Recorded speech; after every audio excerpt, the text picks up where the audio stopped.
In September 1944, the British intelligence service listened in on the conversations of captured German generals. One of them made a sensational claim. Rommel said to me that the Führer has to be killed. There is nothing for it. That man has to go. The British couldn't believe what they were hearing. Hitler's favorite general, the legendary Desert Fox, had apparently turned against the Führer he had so gallantly fought for.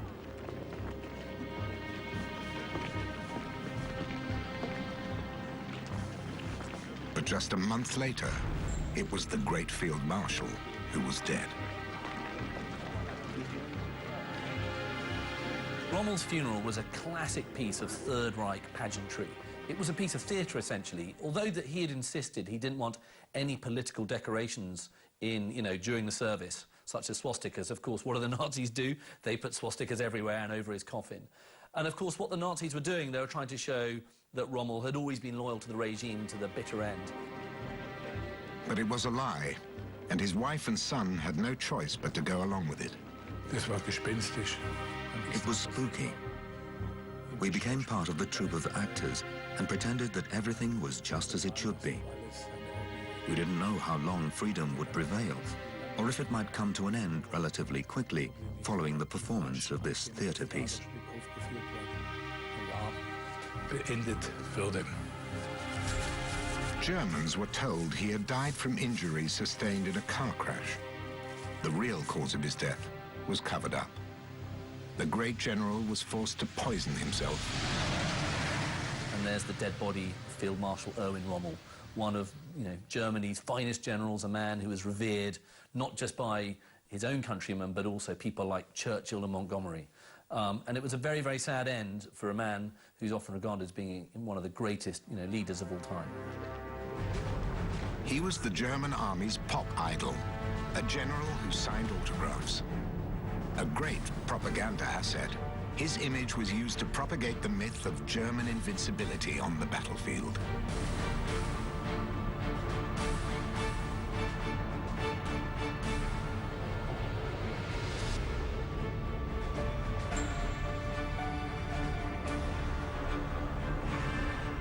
It was in the Libyan desert where Rommel's reputation flourished, and where friend and foe respectfully called him the Desert Fox.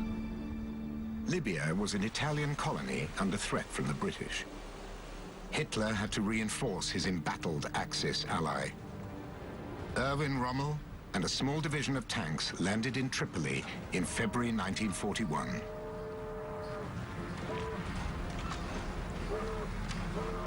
He was there for defensive purposes to really shore up the Italians.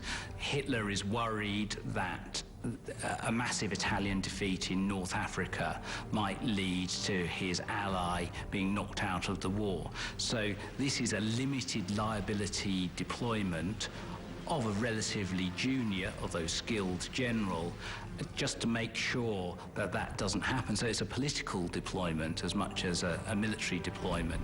Hitler reassured Mussolini that Germany's boldest tank general would come to his rescue. Rommel had proven his mettle in the invasion of France the year before. Rommel commanded a unit called the 7th Panzer Division, which was then eventually soon became known as the Ghost Division, because it moved so quickly that no one knew where it was, so it was like a ghost. And even though German tanks were inferior and had worse armaments to their French counterparts, Rommel used speed, aggression, and surprise. As in France, Rommel's forces in Africa were relatively weak. The British knew this. They had intercepted and decoded Axis radio signals. But they also underestimated his speed and aggression. The British believe that not much has changed, whereas what Rommel brings is a completely different tactical mindset. And so even though the British know what forces he's got, he uses them in ways which they don't expect. The wily Desert Fox ordered his drivers to create huge clouds of dust to make his small division seem larger than it was. The British believed he would wait for reinforcements. Rommel launched a full-scale attack and caught them by surprise.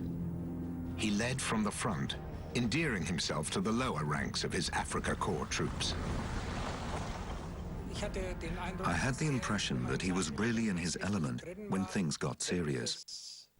That is when they were firing at us or used artillery fire on us. I had the impression he was something of a war god who's looking for this.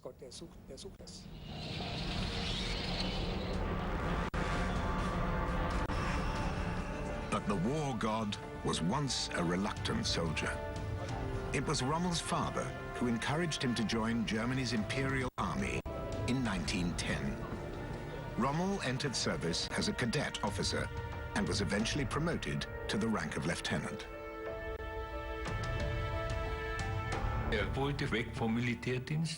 He wanted to leave military service, but when he returned to his parents, they soon put him right.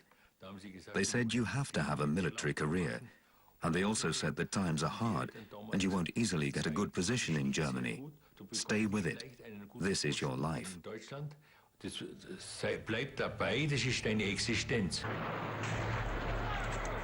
His talent for dynamic leadership emerged on the killing fields of the First World War. Rommel stands for a new type of warrior that emerges from the First World War.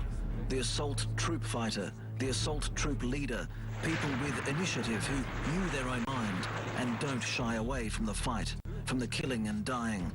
And Rommel becomes such an assault troop fighter. Rommel's first great victory unfolded at Monte Mattaiur in the Italian Alps. The strategic summit was held by Italian troops. Outnumbered, Rommel defied an order to hold the position, stormed the summit, and forced the Italian defenders to surrender.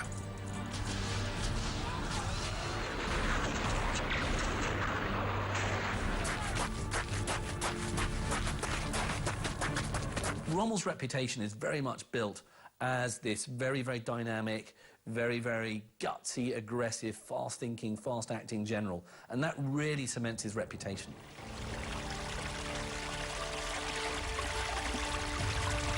His daredevil victory in the Italian Alps earned the once reluctant cadet the highest German military honor of the First World War, the Pour le Mérite, or Blue Max. The young Rommel already has everything that will make the later Rommel. The talent to improvise, unconventional approaches, incredible stamina, toughness, bravery. It is impressive.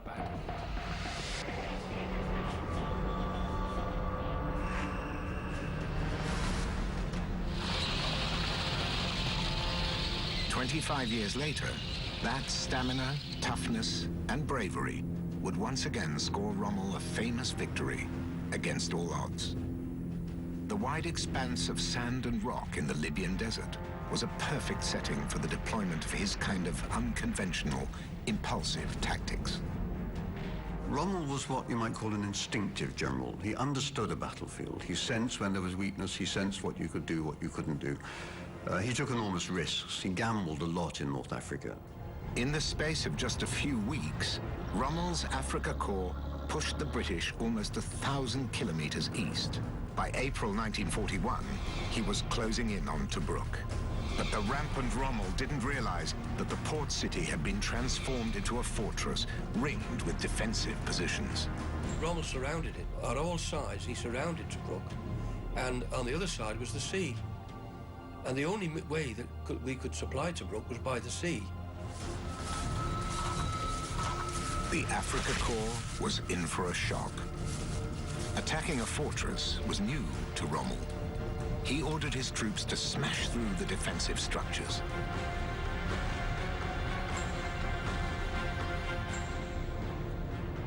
Rommel immediately attacked, and most of their forces were destroyed. I thought that was impetuous and was done without a great deal of planning and no reconnaissance. Despite his losses, and against the advice of the German High Command, Rommel ordered attack after attack. More than 1,000 foot soldiers and 53 officers fell in the failed assaults on Tobruk. Such losses sparked outrage and rebellion among fellow officers.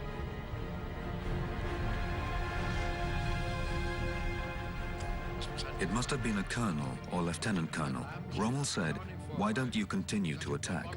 The officer replied, "Sir, I have already had 50% casualties." Rommel said, "So? Is that a reason to stop attacking? Continue your attack." So this colonel stood there and said, "My soldiers will only go on over my dead body." His leadership was in crisis.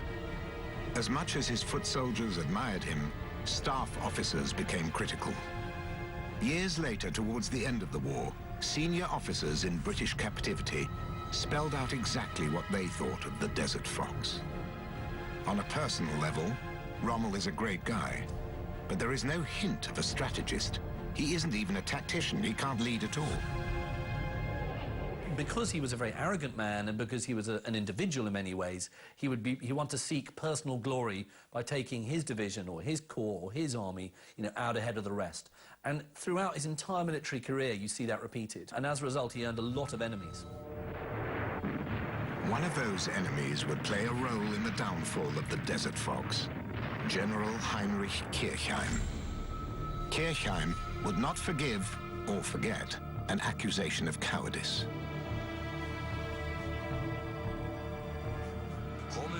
Rommel accuses him of cowardice, screams at him, yells at him, and that's a deep humiliation for Kirchheim. Because you can't accuse a German general of cowardice. That's the worst thing to accuse him of. And from then on, Kirchheim has an account to settle with Rommel. Naturally, dissent from fellow officers was not part of the propaganda image of the all-conquering hero. The Desert Fox that chased the hapless Tommies across North Africa.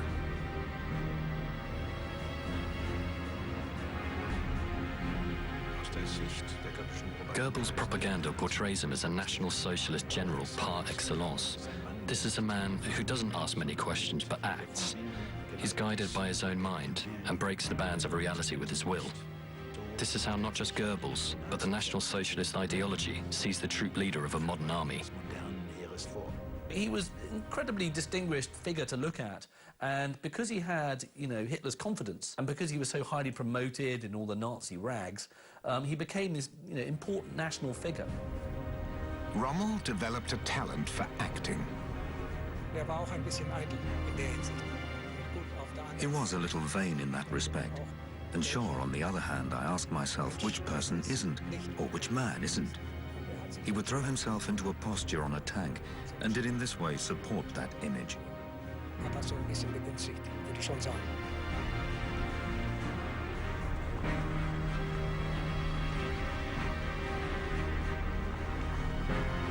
Rommel played the PR card incredibly well.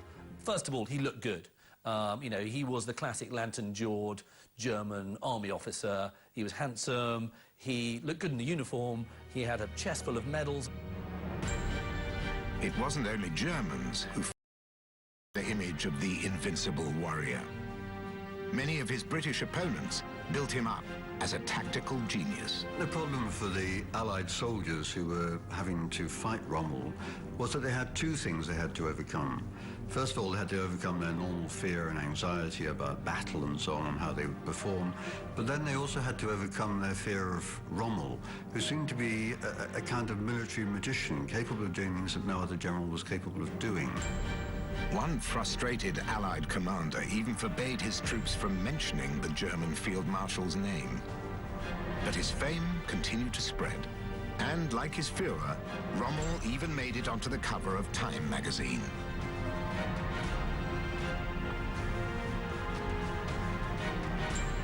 Rommel's name has never really been seriously linked with war crimes. And I think that one of the reasons why Rommel's reputation has survived for so long after the Second World War is that in the end he was, among the main clutch of leading German generals, a decent man.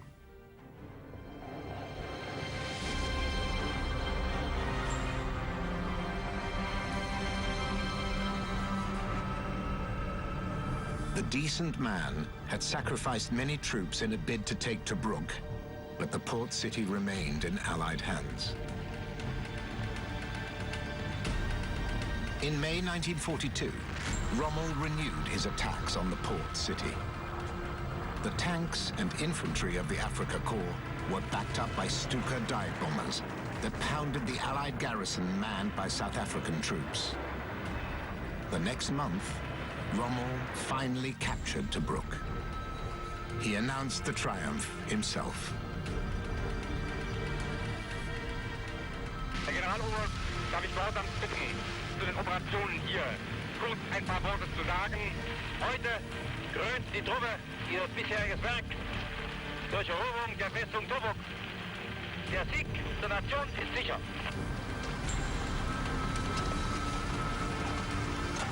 Vor Stolz bin ich hier geborsten. I almost burst with pride, as if I had been there. And it was at the time something of a national event. Damals eine Art nationales Ereignis. A national event expertly stage-managed by Hitler's propaganda chief, Joseph Goebbels. The conqueror of Tobruk was paraded in the Berlin Sportpalast Stadium like a victorious gladiator. The Desert Fox was at the peak of his career and popularity. Hitler promoted him to the rank of Field Marshal. Morale was high, victory in Africa seemed within reach.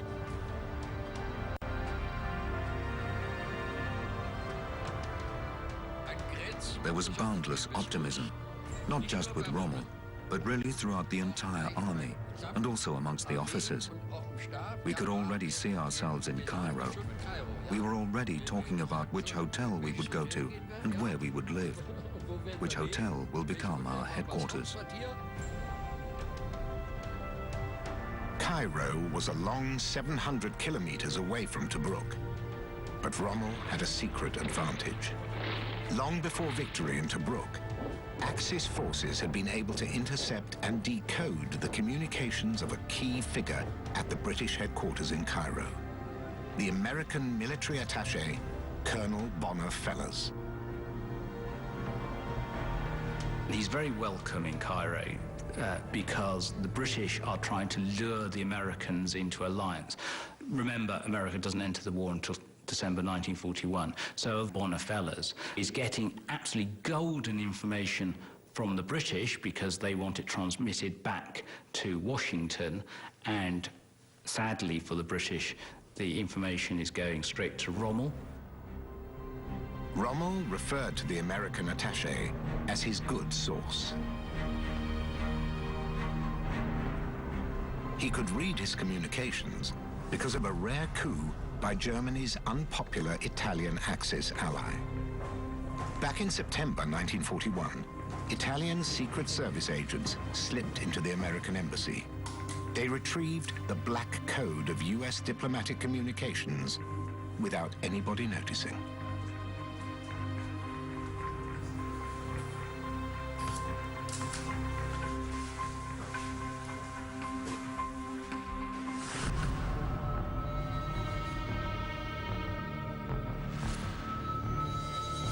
It gave the Desert Fox access to valuable information, like the strength and casualties of British forces in North Africa. It was very important. The thing that we need to understand is that the campaign in North Africa was very closely fought. And if you have that intelligence, you can configure your own forces both in terms of numbers and where you put them to strike at the enemy's weakest point. So order of battle intelligence is absolutely vital and gave Rommel an edge. It gave him the edge that he needed. It pushed him over the edge to success. So it was a slim margin, but it was an important margin. But this margin was lost in July 1942. The Americans realized their code was compromised. The code was changed, and Colonel Bonner Fellers was sent home. The tables were turned.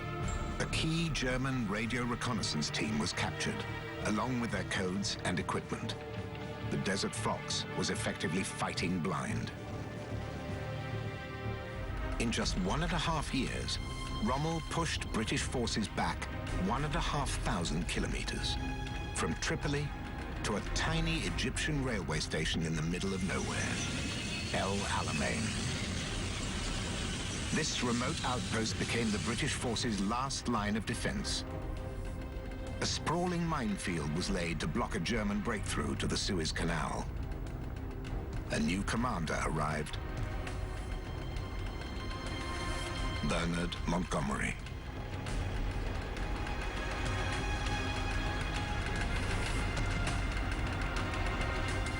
Montgomery had a really kind of robust respect for Rommel. It was a kind of adversary he wanted, if you like. And he became really, in the end, rather obsessed with Rommel. You read in his directives to his troops, he has one task, and that's to defeat Rommel and drive him back. Not the Germans, but to defeat Rommel. The new British commander had the advantage. By the time they got to El Alamein, Rommel's troops were overexhausted and undersupplied. Als wir in El Alamein ankamen und ich sah die paar. When we arrived in El Alamein, and I saw those few ridiculous tanks that were still drivable in our tank division, and I could see how exhausted the soldiers were, there was just a fraction left of the fighting forces. I realized that this couldn't go on, not in this condition. Da war mir klar, dass das nicht weitergehen kann. Nicht in diesem Zustand. The Desert Fox was running out of tanks and fuel. Crucially, he could no longer decode valuable information about the enemy coming out of the American embassy in Cairo. He pulled rabbits out of hats again and again, and he can pull those rabbits out of hats because he has certain almost magical advantages in intelligence. He no longer has those advantages. He has no more rabbits that he can pull out of his hat.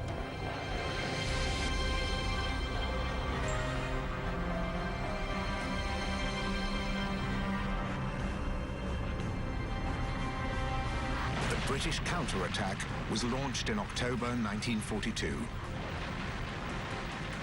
They outnumbered Rommel's exhausted and severely depleted Afrika Korps. After 10 days of battle, it was the Desert Fox who was forced into a humiliating retreat.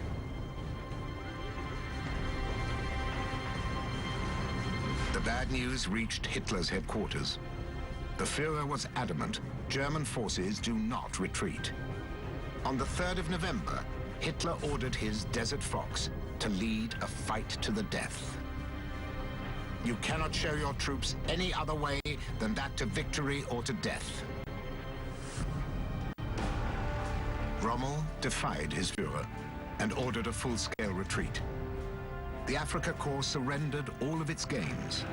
It was forced back even further from the point it had started from. Under constant fire from the ground and air, even in retreat, the Desert Fox pulled off an impressive achievement. He got his survivors all the way to Tunisia. I think most of the generals, including Rommel, didn't believe they would make it to Tunisia. It was a tactical masterpiece, and perhaps this retreat to Tunisia is Rommel's greatest military achievement overall. Hitler blocked any retreat to Sicily. 130,000 Afrika Korps troops were taken prisoner, but Rommel was evacuated well before his British pursuers arrived.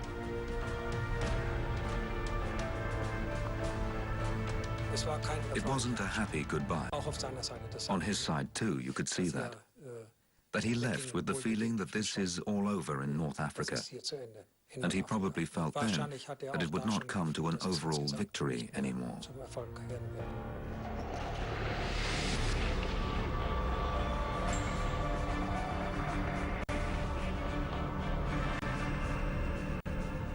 His new posting couldn't have been more different. From sprawling desert, he ended up on the Atlantic coast. Rommel was put in charge of German defenses against an Allied landing in Normandy.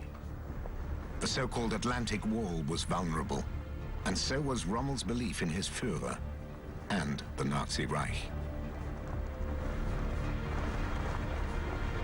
When the war was going well, like many members of the general staff, he was very happy, to keep fighting. But when the war starts going the other way, that's when you get people like Rommel starting to question Hitler. So when Hitler's delivering the victories and everything's, rosy, fine. They'll overlook the excesses of Nazism. But when things are going badly, Rommel starts looking at it and he starts to regard it much more negatively. Then he told me about the mass shootings in Poland, and also that Jews were being murdered with gas, as he had heard from Strolin, the mayor of Stuttgart. So he did know. But how do you get out of this? Your own state as a criminal.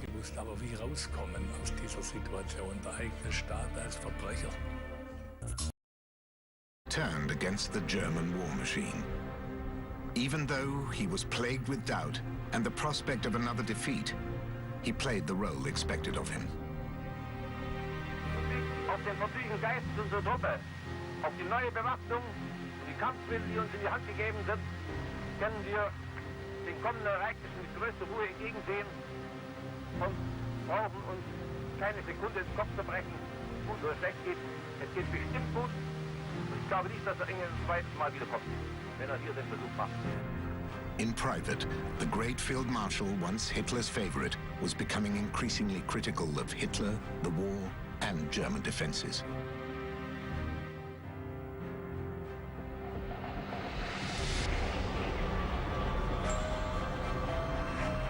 The feared and much anticipated invasion came on the 6th of June, 1944.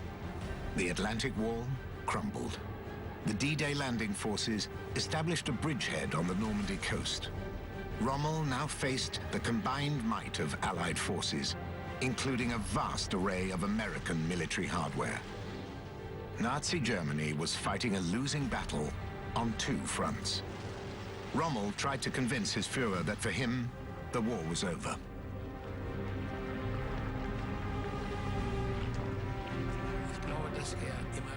I think he still believed in the possibility of influencing Hitler.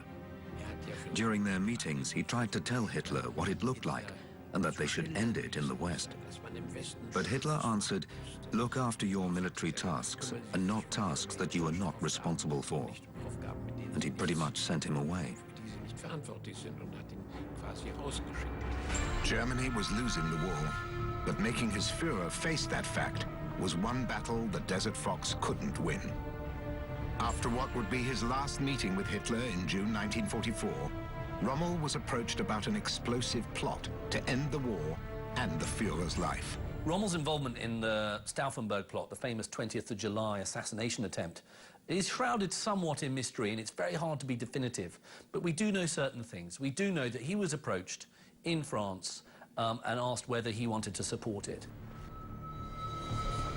One of those approaches was made by a visitor to Rommel's French headquarters 11 days before the bomb plot exploded. Army officer César von Hofacker was part of the Count von Stauffenberg resistance movement. He was welcomed by Rommel's chief of staff, Hans Speidel, another resistance member. Rommel and Hofacker spoke in private. What was said in that crucial half hour is still open to debate.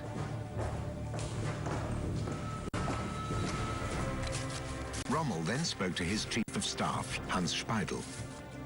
After the war, Speidel claimed they had talked about putting pressure on Hitler. No one can be sure how far Rommel was prepared to go.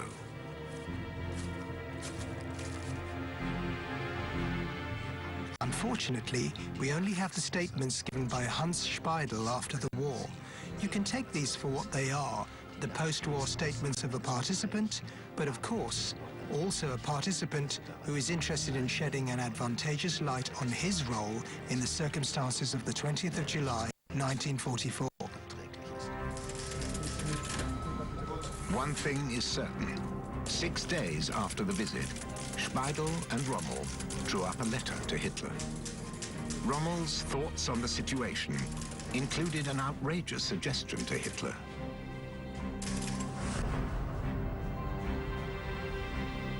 This uneven fight is coming to an end. It is necessary to draw the right conclusions from this situation.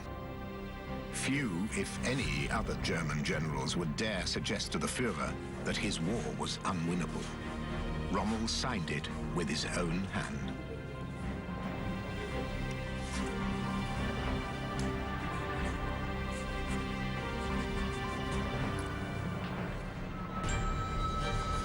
Any kind of capitulation capitulation was out of the question for Hitler. But Rommel was not the only army officer considering drastic action to end the war.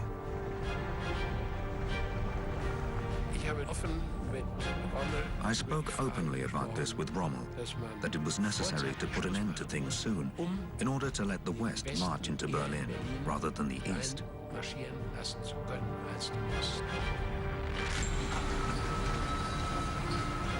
Rommel hoped to make contact with his old adversary in Africa, the British Field Marshal Montgomery. He had no idea that at the same time, a British SAS commando unit was preparing to kidnap and, if necessary, kill him.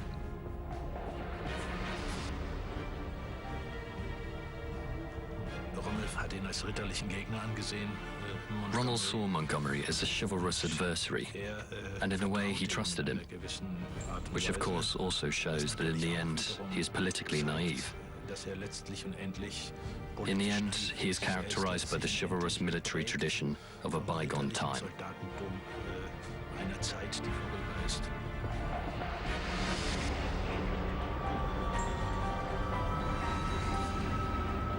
The 17th of July, 1944, was a fateful day for the Desert Fox. He met several of his frontline commanders. In the afternoon, he was with a trusted tank general, Heinrich Eberbach. This conversation with Eberbach is the last one on a long day. He has a special connection with him. They're both from Swabia and trust each other. In a quiet corner, they have a confidential talk amongst themselves. Eberbach was captured by the British a few weeks later. He told several other prisoners about his last meeting with Rommel. The British were listening in when the tank general delivered a bombshell.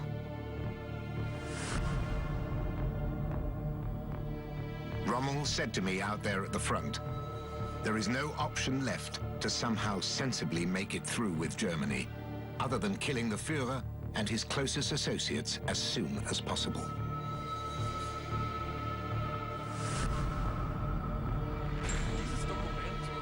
This document is a very strong indication, but no proof, that Rommel talked to Eberbach very openly, and that Rommel was prepared to accept Hitler's death in this situation.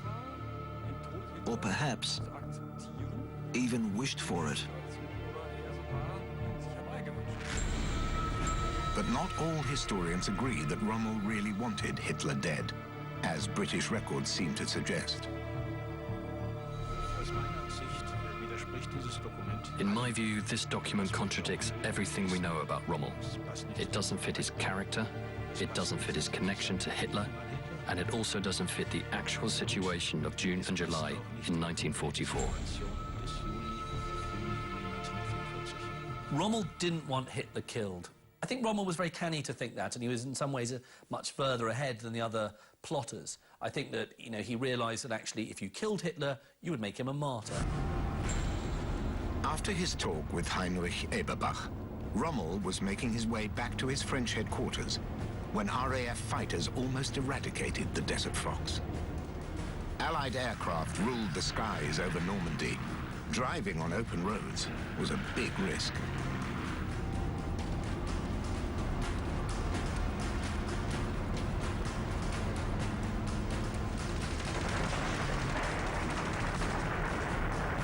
Around 6 o'clock that evening, fire aimed at Rommel's staff car rained down from the sky.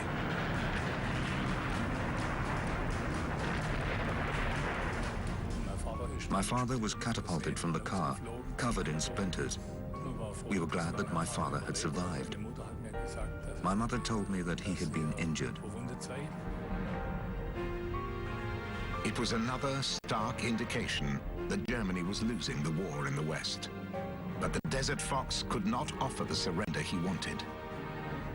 From what he had heard of what was going on in the East, he knew that was a different kind of war. That was a war of barbarism and absolute deep horror. And I think, like any other German, Rommel was unexceptional in wanting to be overrun, if by anybody, by the British and the Americans rather than by the Russians. The resistance that involved members of Rommel's own staff took direct action in a bid to end the war. On the 20th of July 1944, a bomb exploded under Hitler's feet at his East Prussian headquarters. The Führer survived. Eine ganz kleine Clique ehrgeiziger, gewissenloser und zugleich unvernünftiger, verbrecherischer Bomberoffiziere hat ein Komplott geschmiedet, um mich zu beseitigen. Es ist ein ganz kleiner Flügel verbrecherischer Elemente, die jetzt unbarmherzig ausgerottet werden. True to his word, Hitler, seen here visiting some of the survivors injured in the blast, wreaked a terrible revenge. Hitler's wrath would also envelop the Desert Fox. Rommel was himself in hospital, recovering from the air attack on his car. He wrote to his wife, "In addition to my accident, the attempt on the Führer's life has shocked me especially. We can thank God that it ended so well." This is an insurance. It is to play the loyal Führer follower, the steady disciple, as an insurance. It is written for the censors. The fact that he later keeps his family and his closest circles out of the real events and simply says, "I didn't know anything about it." For me, this is a strategy to protect the people who are dear to him. There was no protection for the conspirators dragged before the so-called People's Court and the savage verdicts of Hitler's blood judge, Roland Freisler. Many of the accused were tortured and beaten before their humiliation in front of a ranting judge.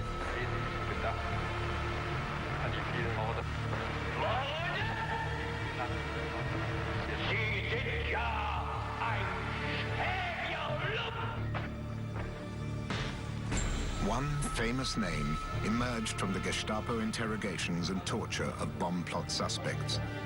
The celebrated public legend, the Desert Fox, Field Marshal Erwin Rommel.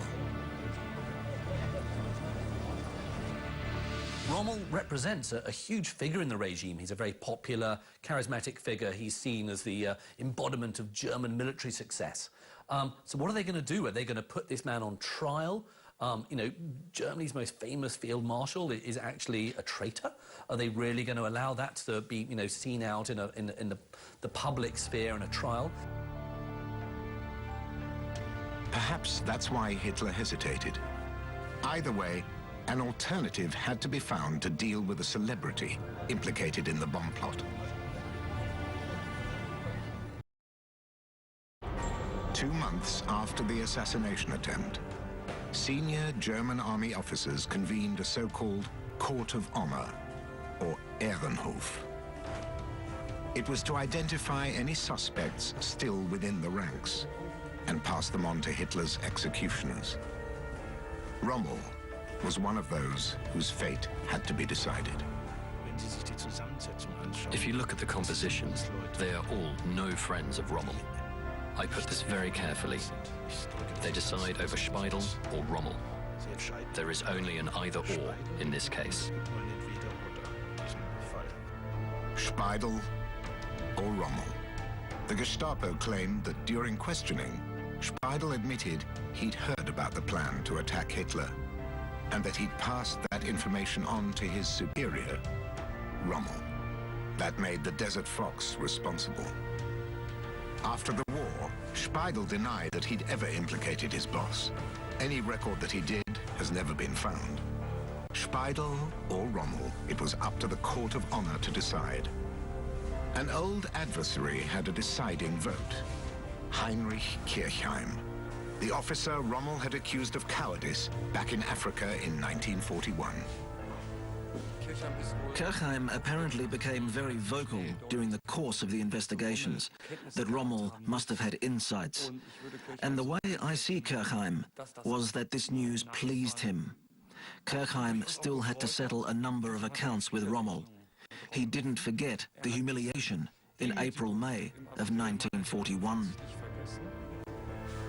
A majority of officers, including Kirchheim, voted to let Speidel off the hook.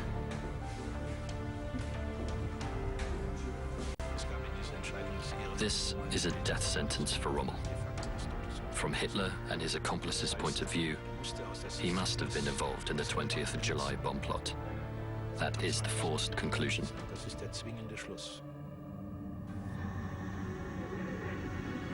Before Hitler's henchmen struck, Erwin Rommel had the chance to spend some time at home near Ulm in southern Germany and talk to his teenage son.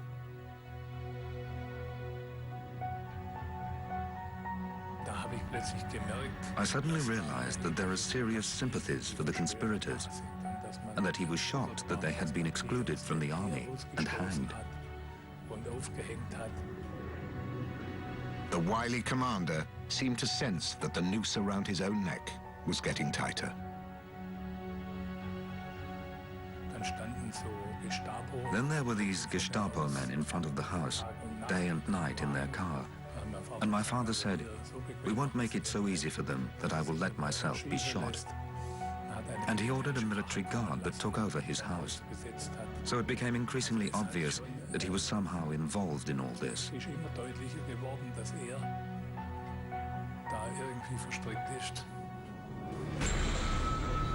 Rommel's enemies were poised to strike. Influential enemies, like Hitler's chief administrator, Martin Bormann. You do get people like Martin Bormann and bigwigs like that who absolutely despise Rommel. They think he's an overrated general. They think that, you know, he has Hitler's confidence unnecessarily. But certainly Nazis squabbling amongst each other was very much the way that Hitler liked to keep things. He was a classic divide-and-rule dictator. The Desert Fox was accused of complicity in the bomb plot in September 1944. Several of the accused that are still alive said that the field marshal had been in the picture about the attack. Rommel had said that he would be at the service of the new government after the successful attack.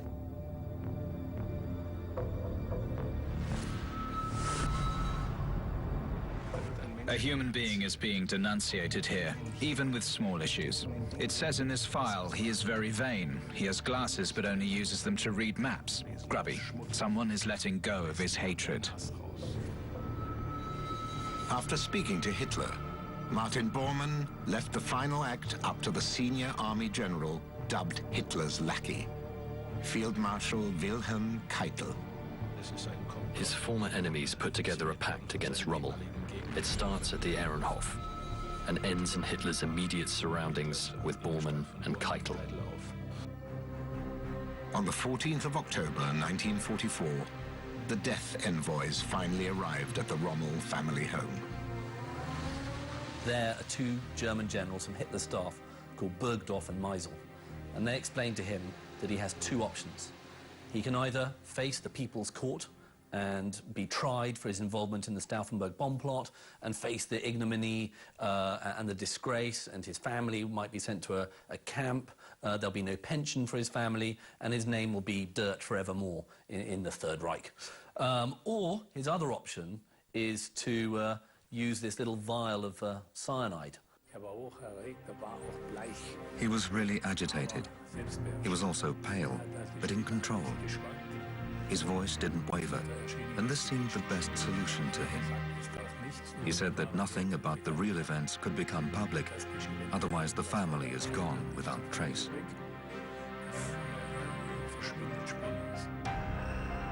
Less than an hour later, Field Marshal Erwin Rommel was dead. A memorial marks the spot where he committed suicide on a hill outside his hometown. A death mask preserved the face of the commander, respected by soldiers on both sides, the honorable warrior they called the Desert Fox.